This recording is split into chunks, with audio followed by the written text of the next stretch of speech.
Donald Trump. You going to tell the truth today in court? What do you have to say? You have any messages for Donald Trump today? You plan on telling the truth? Michael, any comment?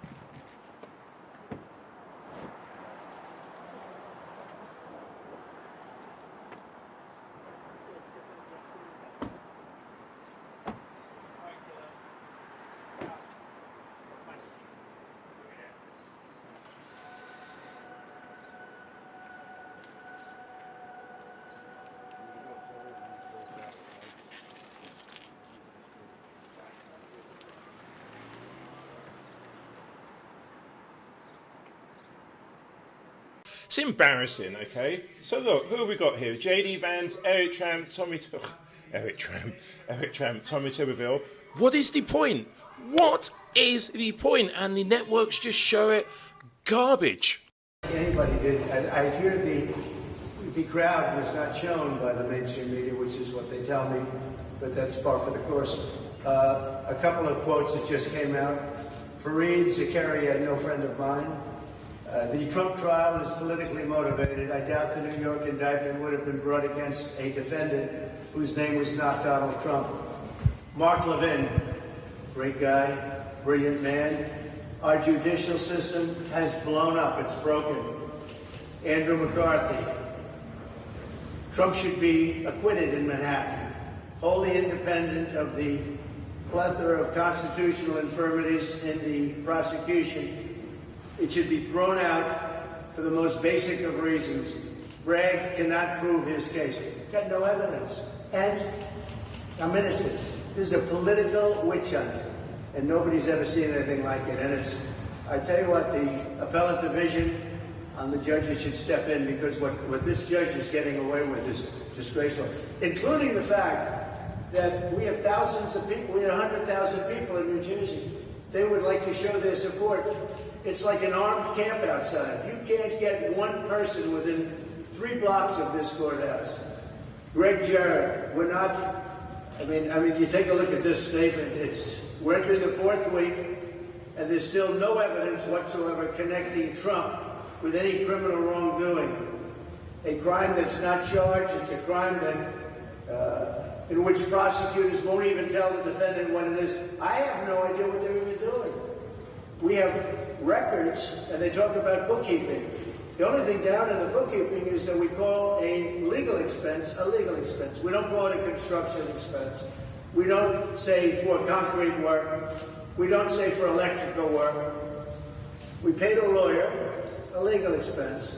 And we have a legal expense is a legal expense. It's marked down in the book, quote, legal expense. It's perfectly marked down.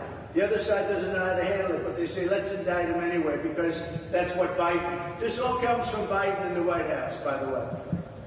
And they have their top people here. Because when he can't put 2 sentences together, he's the worst president in the history of our country. Can't speak, can't walk off a helicopter, can't walk off a plane, can't walk off a stage. And the only way they think they can win is if they can do something with Trump. Because we have an incompetent, the worst president in the history of the United States of America. Jonathan Turley, after Bragg closes the prosecution's case, the defense will make a standard motion for dismissal. Mershon, who is so corrupt and so conflicted, like no judge has ever been, and the press doesn't want to write about it, but you know exactly what we're saying. Mershon should grant that motion for dismissal. There's been no showing of a crime. They failed to protect the rights of the defendant from a baseless, politically motivated prosecution. That's Jonathan Turley. All very talented legal experts. But the big thing today seems to be the Times. I'm sure the Times is thrilled. I respect them for at least letting it come out. And there it is. It's Trump leading by a lot in every state.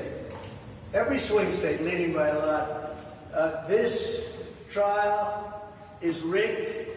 It's dishonest. It's a disgrace to New York. It's a disgrace to the country. I should be out campaigning now instead of sitting in a very cold courthouse all day long. This is a Biden prosecution. It's election interference at a level. Cohen was formally called to the witness stand to testify against his former boss, Donald Trump, the man that at one point he said he would take a bullet for. Michael Cohen has been working with state investigators for the last 5 years, providing testimony, providing information, providing what he said was evidence that Donald Trump was behind this alleged scheme to pay off Stormy Daniels before the 2016 election and then reimburse himself through Donald Trump throughout the course of 2017. There was that February 2017 meeting in which Michael Cohen has publicly stated Donald Trump and him discussed the reimbursement payments in the plan and the execution of it. But now it's going to be a jury, the jury that is going to be the one to determine Donald Trump's fate, that will actually hear from Michael Cohen. This is a man who served more than a year in prison after he pleaded guilty to federal charges stemming from the underlying allegations that are being levied against Donald Trump. He then served a year and a half in home confinement, in part because of those very charges as well. And Michael Cohen, who now for the last several years since turning on Donald Trump, has been very public about his desire to see his former boss spend time behind bars. This morning, though, is going to be the big moment for not just Michael Cohen, but the prosecution. He is the 20th witness for them here to take the stand, and he is the one that they hope is the one that loops this all together, that brings it home. He began working for him in 2007, but then the two's relationship frayed in 2018 when the Stormy Daniels story came forward. Today, though, this is the opportunity for the jury to hear directly from the man himself, Michael Cohen. I do think it's a good strategy, Jessica, and the reason is they want the jury to understand that everything Michael Cohen is saying on the stand is supported or corroborated by other evidence.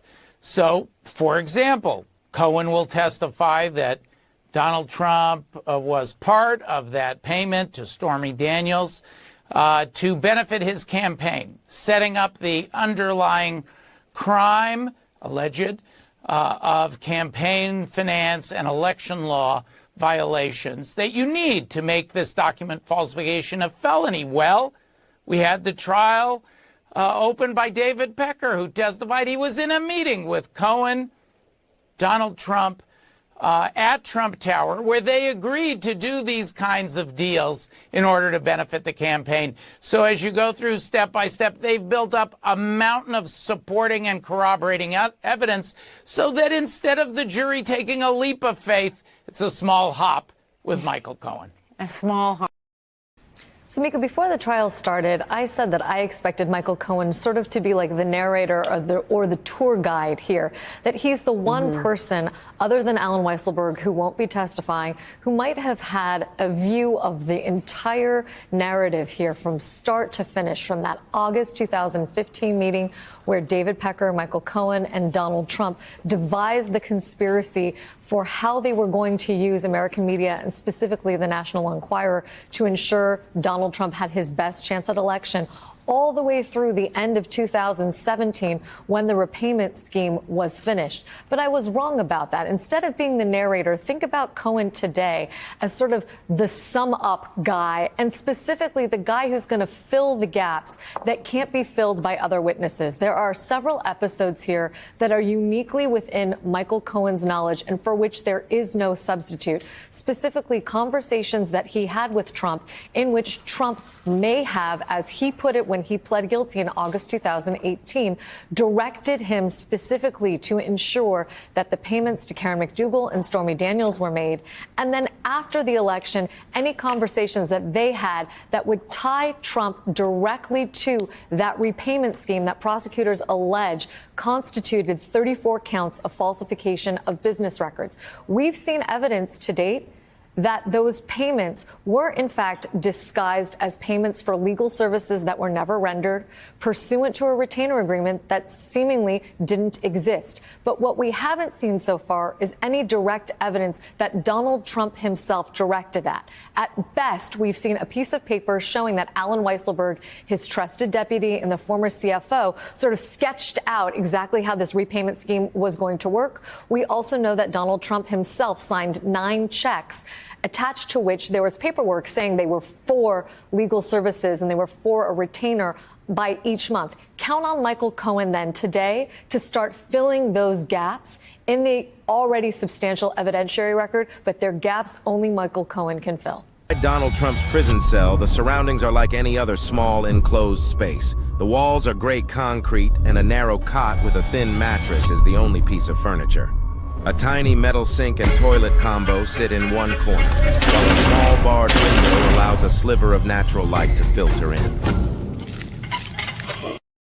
The sound of clanking bars echoes through the air as guards patrol the hallway outside. What?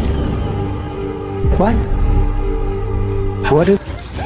President Trump is 76 years old. He will die in federal prison.